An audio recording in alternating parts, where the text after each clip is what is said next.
Hello everyone, welcome back to Everything Miniature, and today we are going to be making, like, what would you call it, like Ninja Turtle kind of diorama? Something like that. So I have this huge cardboard box here, and we're going to be turning it into one of the coolest turtle layers, like, I think I've ever designed. So this is a big Costco box. I wrote on the boxes already so you guys can kind of see what I'm doing. So I'm going to cut out this wall all the way around, and then I'm also going to cut out the 4 tabs up there. Alright, and whenever that's done, I got all the tabs cut out and stuff. So this box, I made a, like, I'm going to draw a line that's 11 inches from there, like from the ground and up, and then it's 24 inches long. Then I also made these, like, little door cutouts, so it's 1.5 inches from the wall to cut out. It's 4.5 inches wide, 8.5 inches tall. Then I also did one on the back, which I think is actually double the length, like 8.5 on each side, and then looks like 7 inches by 8.5, and yeah, it took me a while to draw. I used like a bowl to kind of, you know, get the rounded shape. So that's kind of what we got. I believe that this box is like 22 inches tall. I'm pretty sure it is. But whatever box you guys can go and use. And then on the other side, I did this same one as, like, on the other side. I'm gonna go ahead and cut those out. That was a very epic fail trying to get that one out. Hopefully this one's better. Yeah, I'm gonna stop doing that. Alright, so here we go, and now we're back into my workspace. Let's go ahead and see what we're doing here.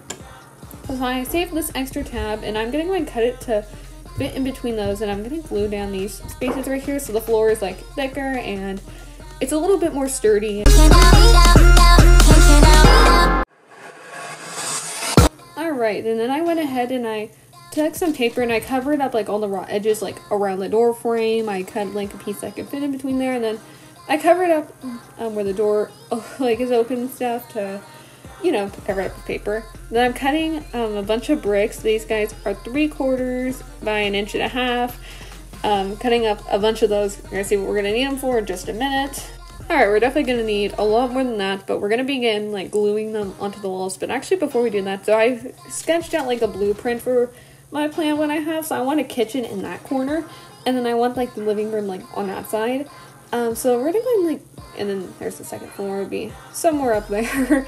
But we're not worried about the second floor in this part. So I sketched out a basic design for our kitchen, got the cabinets. Whenever I build the cabinets and like the kitchen stuff, I'll give out the measurements, but for now I kind of gave me a basic design so I can glue the bricks like going around it, and then I can make everything to kind of fit in that space. So I'm gonna go and glue them on all the 3 of the walls, like kind of in a brick pattern.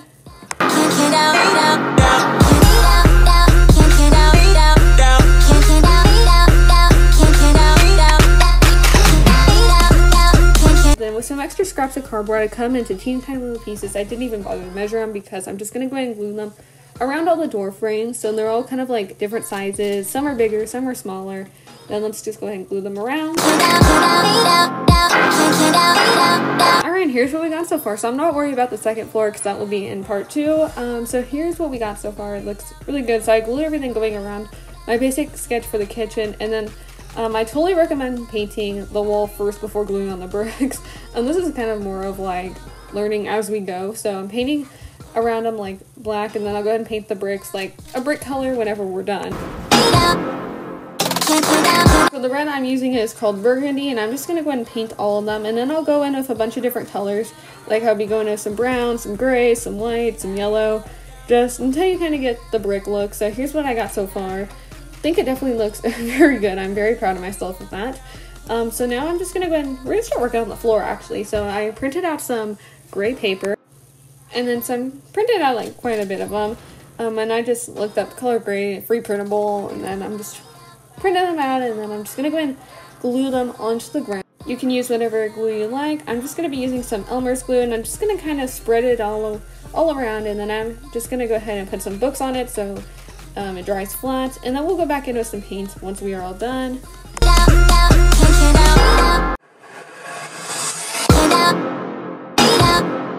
And yes, I am using beauty blenders to kind of fade in some different grays and blacks and kind of make it look more like, you know, the sewer, which I've never actually been in the sewer, so I can't really say what it looks like. we're just gonna go ahead and start working on the fridge while that floor is drying. So here's all the fridge measurements. So the back is gonna be 3.5 inches wide and 8 inches tall, and then I made a mark about 4 inches from that, and then I did the sides. It'll be 2 inches by 8 inches, and then for one of the shelves it's gonna be 3.5 by 2 inches. For the bottom door it's gonna be 3.5 by 5.5. Then the top will be 3.5 by 2 1/4, and then the base will be 3.5 by 2 1/4 also.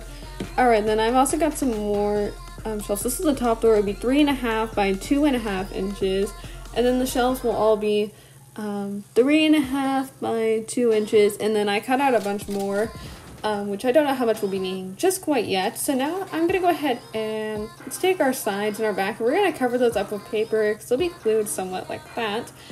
And then keep in mind, I did trim some of the cardboard to like a little bit more of like a workable size.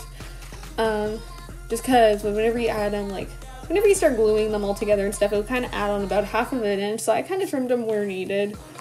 Once they're all covered, I got the top, the base, the shelf, and the back covered right now. For the sides, I left like a tab hanging out for the back, and I covered both sides with the gray. So whenever we glue them on, yeah, see, it'll kind of not leave one of those edges that I don't really like. So I'm going to begin by gluing on the base to the bottom of the fridge, and then, well, the back. And then we're going to go and glue on the sides, making sure to fold over that paper edge. And then I'm going to do that to the other side. And then I'm just going to go ahead and glue on my top. And then from the top I made a mark at 3 inches, and I'm just going to go ahead and trim the shelf to fit in there. So kind of fit, because that's going to be the divider between the freezer and then the fridge. Kind of the idea of what we're trying to get. So there we go.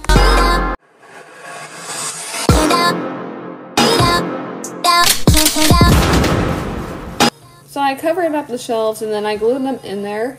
So that shelf is where we're gonna make a hole to put in that door right there. So here's our top door, and then we have our bottom door, which I did not cover up just yet. So we're gonna go ahead and trim those down to the size that we need, because it seems like you always need them a little bit smaller whenever you're trying to make the fridge open and close. So I covered those up with paper. Now we're gonna go ahead and make a hole, like on the side, whichever side you like. If you prefer it on the left or the right, I prefer mine on the left.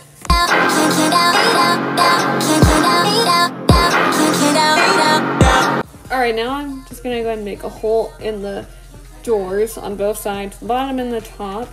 And then I'm just gonna go ahead and glue a toothpick in those holes, so then we can, just like that. So glue them in, we'll place them in for now, and then we'll glue them at the end. For that one, I'm going to go and place in that toothpick, so we'll stick, half of it will be on that door right there, and the other half will go in our bottom door. And don't make the mistake I did by cutting that toothpick, because we actually do need that toothpick, like I just said. So once you got them in there, so they're connected by the same toothpick in the top, I'm going to show you guys how to make that handle. So I'm taking a paper clip and I'm getting it as straight as possible, and I'm cutting it so it's a little bit larger than the door itself. And then I'm just going to go ahead and take my pliers right here, and I'm just going to go ahead and bend them, kind of making the door handle just like that. And then I'm going to take some paper and I'm going to cut it to that size that it's at. So there we go. And then I'm just going to go ahead and wrap it around it, making that handle.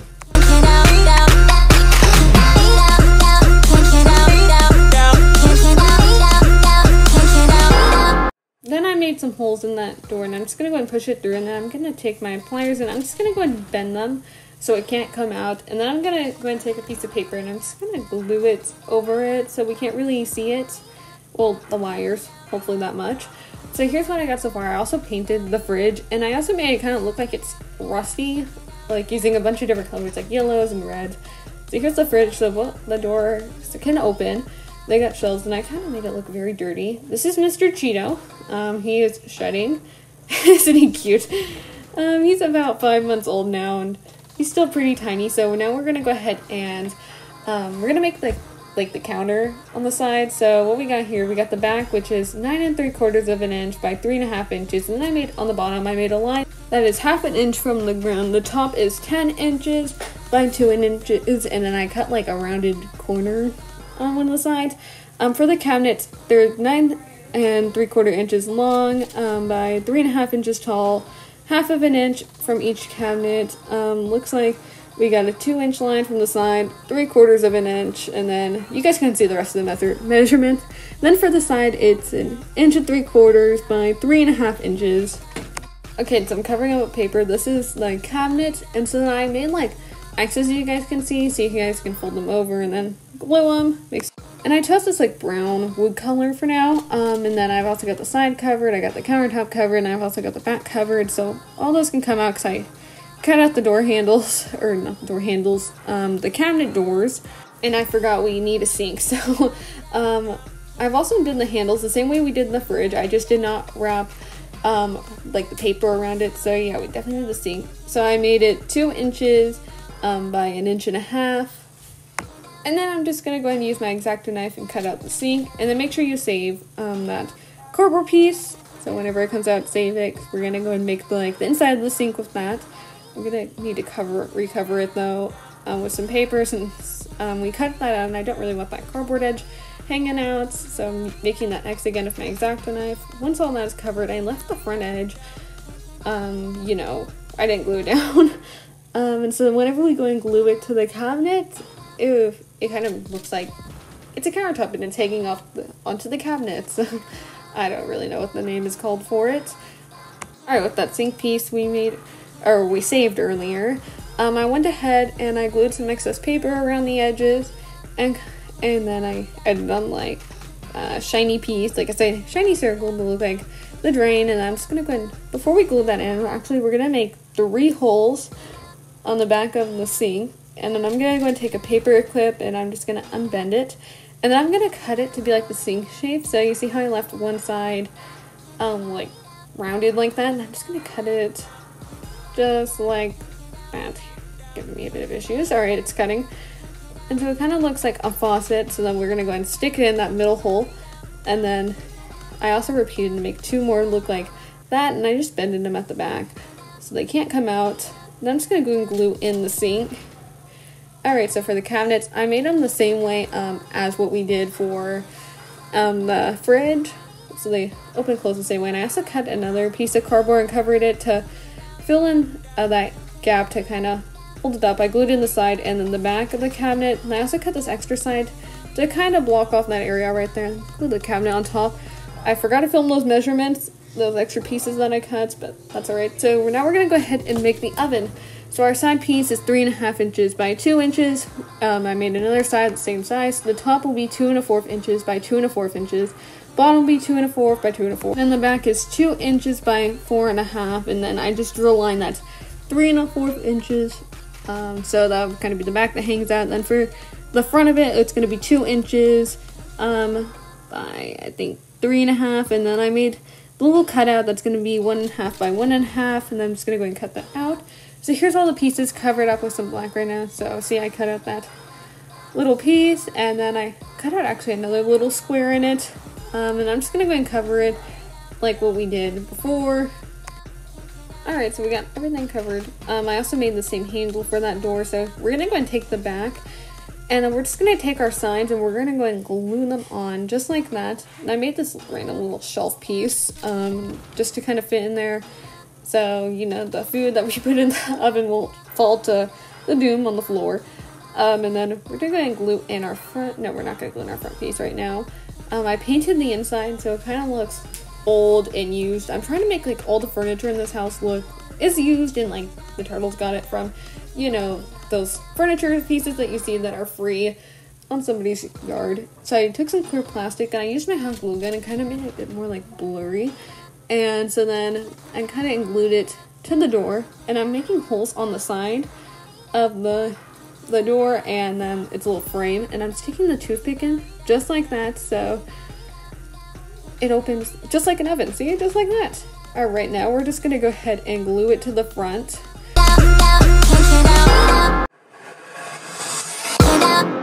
And then I'm just gonna go ahead and glue it on the top.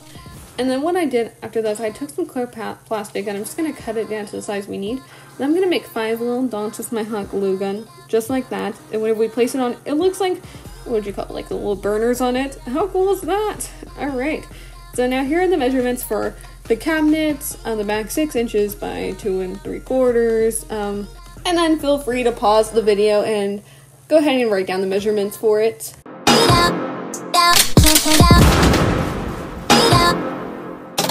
Alright, and the cabinets are actually assembled just like the countertop, just without the sink, and then they're covered in the same amount of paper, so nothing is glued in just yet. They just kind of fit perfectly in between each brick. And then here's the stove.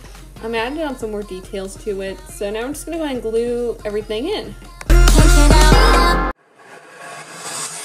Alright, now let's work on some fun decor. So I'm using some glitter glue sticks, and I'm just going to go ahead and make a bunch of letters. I'm going to try and make something that says diner open 24/7, so I'm just going to do some practicing with my glue gun. I made one that's like a triangle, and then I'm going to make that say diner, and I just glued that on. I'm using some yellow cardstock, and I'm just going to make something that says open.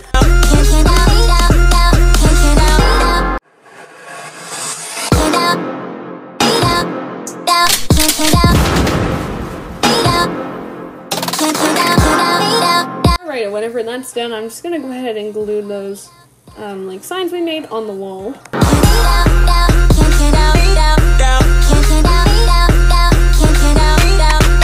And they're not as noticeable as like I want them to be, so I'm just gonna go into some paint, and I'm just gonna go ahead and paint them so they're a little bit brighter. I put in this glass bowl from the kitchen, don't tell mother, and I'm just gonna go ahead and trace it on some cardboard, and we're gonna turn that into a nice table.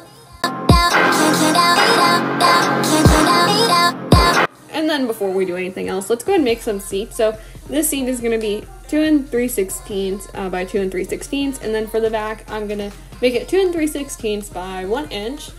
Alright, so now we're just going to go ahead, and I also used one of my turtle figures for reference about how big the chair needs to be, so let's hope that's going to be big enough. I think so. Alright. I'm going to be using some fabric and then some stuffing, so I'm going to go ahead and also some bamboo skewers. Forgot about those. So I'm just going to begin by going on a little bit of stuffing onto the seat and the back to kind of make it look, you know, a little bit more like a chair you'd want to sit on, hopefully. So I'm using kind of like an uglier pattern, like, just because I'm trying to make everything look like, you know, it's been found in the dumpster, because obviously the turtles can't go out and go shopping, unless it's like mutant feel now. So I made some snips around them, and then I'm just going to go ahead and take the barrier square, and I'm going to make a mark at 2 1/4 inches, and then I'm going to go ahead and mark it at 5 inches, and then I'm going to go ahead and make 2 of those, and I'm going to only be cutting on the 5-inch line. So just like that, and then I'm going to go ahead and make some more than our 2 1/4 inches. I'm going to need 2 of those. Now I'm going to go ahead and make 2 holes like in the back of the seat, enough to fit those bamboo skewers. And so whenever I stick them in, I'm going to go ahead and stop them right at that 2 1/4 inch line. And so then the 3 3/4 inches will be sticking out. And I'm going to poke holes in the back, and then I'm just going to go ahead and glue them in just like that. So you kind of see the chair forming, and I'm going to go ahead and glue in the other 2 bamboo skewers we cut, just like that. And then here's how it looks. So I ended up gluing some more, cutting them to fit in between each leg, so it's a little bit more sturdy, and hopefully it will not break.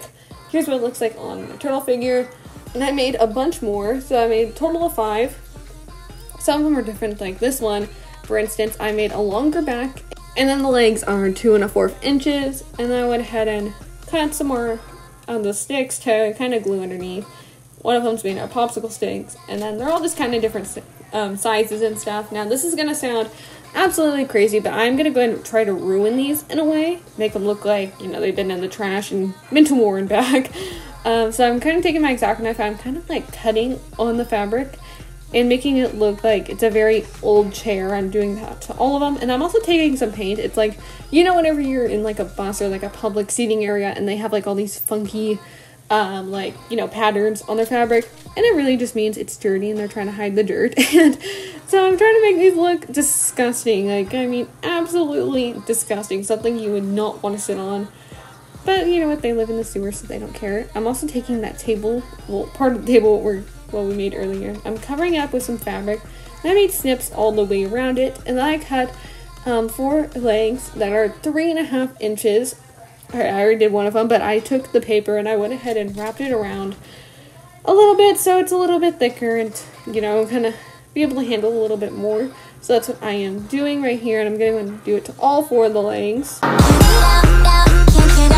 And then for the table, I went ahead and covered up actually both sides with paper, so in case the turtles decide they flip the table and, you know, you see the back. It's nice and, like, you know, perfect. So this is how I did it with the chair. So I went ahead and cut the bamboo skewers to go and fit in between each of the legs, and then glued some more onto the side so it's nice and sturdy. It won't really wobble around and stand up perfectly. Here's the chair next to it. Look how good it looks right there. And I'm also going to try and ruin this table and make it look absolutely disgusting. So I'm taking like some gold paint and then some brown, some black, all the fun colors. This is Skittles. He's not being very helpful at all. Actually, he's trying to eat everything and chew up everything.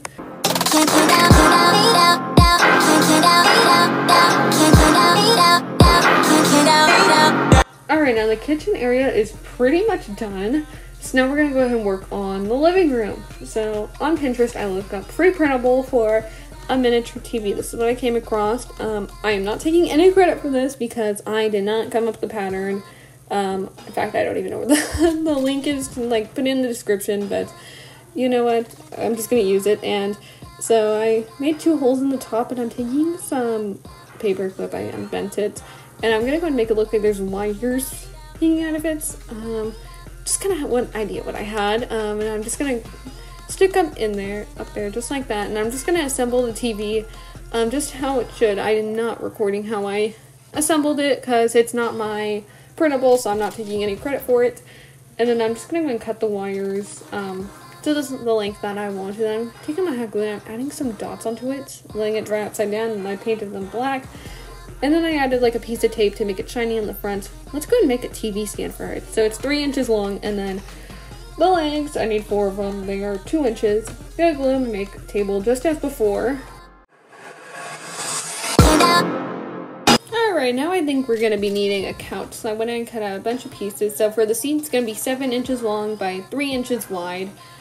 And then, alright, so this is going to be the front, 7 inches long, 2 inches wide. The back is 7 inches by 4 inches, and I made a mark like directly in the center, which is 2 inches on each side. And then for the sides, I made a 3 inches by 3.5 inches, kind of a tongue twister there. And then I'm drawing a line on just 2 inches from there, so there's about 1.5 inches sticking out for the armrests that we'll be doing.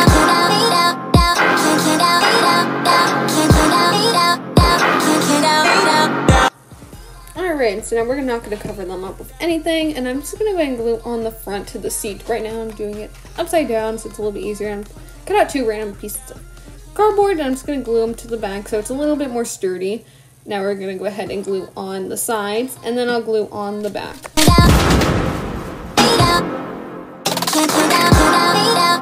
Alright, now we're going to add some stuffing to the seat, the back, the sides, and the front to make it look more like a couch and not like a bunch of cardboard that is completely straight. I want it to look somewhat comfy. Alright, now I'm taking some fabric. It looks a lot more yellow off camera. And so I'm gluing it on the front, and then I'm just going to kind of make like snips where needed, like I guess more cut and snips. Kind of releasing the tension and then gluing it as I go, and then I'll go ahead and cut some pieces for the back and then the sides. Kind of, you know, cover them up and make it look more like a couch. So here we go, we're gluing on another piece for the back. Alright, so there we go. I kind of left the raw edges for like a nice looking couch. I probably would not do it. I make it look a lot nicer, but I'm trying to make these look as horrible as possible. And I'm also taking some more paint. I'm using some like the golden brown paint, and then I'm also using some black, some other browns, and trying to make it look like it's an old couch, like extremely old.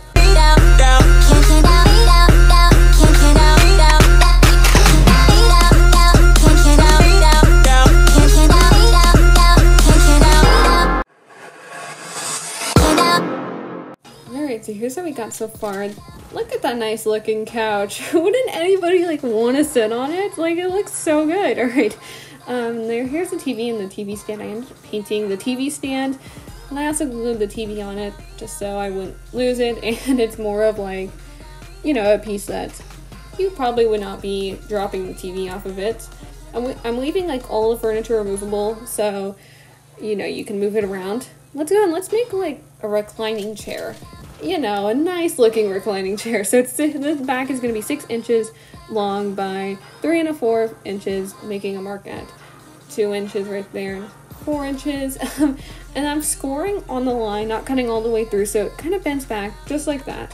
For the seat, it's 2 1/2 inches and then 3 inches wide. So that's going to be the seat right there, glued on just like that, right under the scored line.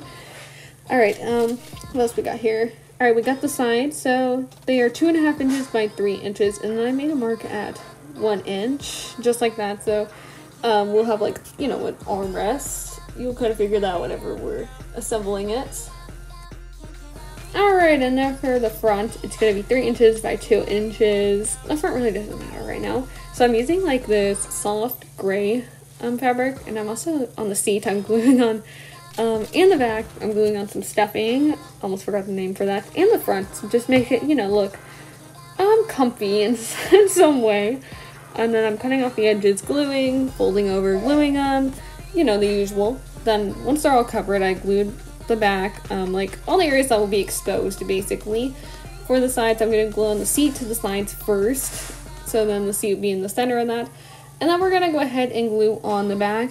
So the back, also we're gluing on some triangles underneath to make it, you know, a little bit more sturdy.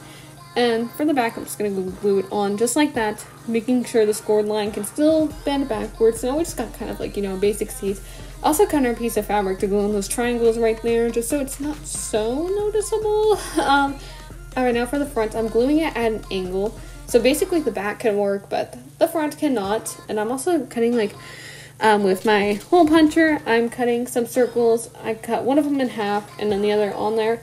And I'm just going to glue them on so it looks like, you know, buttons that used to make the recliner work. So here's how it turned out. I think it turned out really cute. I actually really like it. And here's how it kind of works. The back, it looks very comfy, and I'm not going to try to destroy this one. I want somewhat to look like they found one nice piece of furniture in their dumpster diving. Just seems like a lot of fun, actually, dumpster diving. Never know what you can find. So now let's go ahead. I cut out a piece of fabric. This one's cute. It kind of reminds me of a zebra, and I cut it out into a circle. So now it's like a little rug. I made this beanbag a while ago, and I think it's a little bit large for this space. So we're gonna go ahead, I'm gonna show you guys how to make one today. I also will have a short on making a beanbag too, if you guys want to check that out. So I cut a square of fabric, and then I fold in half and cut out a semicircle, so whenever you unfold it, it's a full-on circle. And now you can choose to use the sewing machine, or you can choose to hand stitch it like me. So you're not knotting it, you're just gonna be going. So you're gonna go out one side, go back in, and then repeat that until you go all the way around without knotting it, without cutting any sort of strings. Just like that. And so whenever you come to the end, you're gonna have 2 strings. And then what we're gonna go ahead and do is take the scissors. We're gonna cut them to be pretty long. You don't want them short at all. Come as long as you like. And then we're just gonna go ahead and pull on those so it gathers. And then I'm just gonna take these foam beads I bought at Dollar Tree. This just adds some texture to the beanbag, and I'm just gonna stuff them in there. And I'm also putting in some stuffing, just a little bit for now. And then I'm just gonna go and pull on the strings, and I'm just gonna knot them. And then I'm just gonna go ahead and try to stitch this opening closed. You're gonna lose a lot of foam beads. This is a very messy project, just putting that out there. And then I'm also continuously filling it up with stuffing as I'm closing it. And then I cut another small circle for the bottom. And I'm just gonna go ahead and stitch it closed, so no foam beads will ever be able to escape from there. And now to kind of get that little beanbag dent, you know, once you've been sitting on it, has that dent in it, you're gonna go and stitch it back and forth on the beanbag just like that till it gathers. And then you got this nice hole that your turtle can plop their butt on, and then it just looks like a comfy beanbag. Alright, so let's see how it's gonna look in there. Alright, so let's take out that beanbag. Let's go and place that small one in there. Look how good it looks. And so I also painted on those beanbags to make them look kind of dirty. So I'm taking a bead and then some artificial plants, and I'm just gonna go ahead and glue the artificial plants inside the bead. And then I'm just gonna go ahead and paint the bead of this color. This one's called Terracotta. Alright, so now here's what we got so far. So then now let's go ahead and work on the second floor, sort of. We're gonna go ahead and do the floor. So I cut a piece that is 17 inches long, 24 inches long, and I glued it in there. And I also used some paper to kind of cover up those cardboard edges on the side. And then I'm also going to go ahead and flip the whole house upside down, and I'm going to go ahead and paint it. But first we got to remove all the furniture. So there we go. I'm also adding lights into here. And you just really need to put the lights like just inside the Easter egg. This is actually the bottom half of an Easter egg. You don't need to make the holes like I did. And then I'm just going to go ahead and glue it on the top of the ceiling once you kind of get some lights in there. And then you're just going to kind of put it in a circle so it can't go back through. And then I saved some paper towel rolls. I glued in some cardboard up there. I glued in the Easter eggs. The lights are on right now, and I need to actually finish painting those. You can see all the different colored Easter eggs I used whenever they're on. I kind of like it. And these fairy lights are actually pretty cool because they have a bunch of different modes. Like some of them will flash, some of them will not. Alright, so this was it for part 1. In part 2, we'll be working on the second floor. So thank you guys so much for joining me on this, and you guys are probably wondering, why am I making this for my 6-inch turtle figures? Well, I'm about to tell you actually. Alright, so whenever this house is done, I want to make like stop motion videos, like a stop motion series of my turtle figures. So if you guys have any ideas for like episodes and stuff, make sure to leave in the comments, because I will comment, and I will for sure be writing it down and making an episode of that with the materials I have and doing the best that I can. So that's what my plan is with this. So if you guys are really excited for that, make sure to leave a like and stuff. And I'll have to see you guys in my next video. Thank you guys so much for watching. Make sure to like, comment, share, and subscribe. And I'll see you guys in my next video. Bye!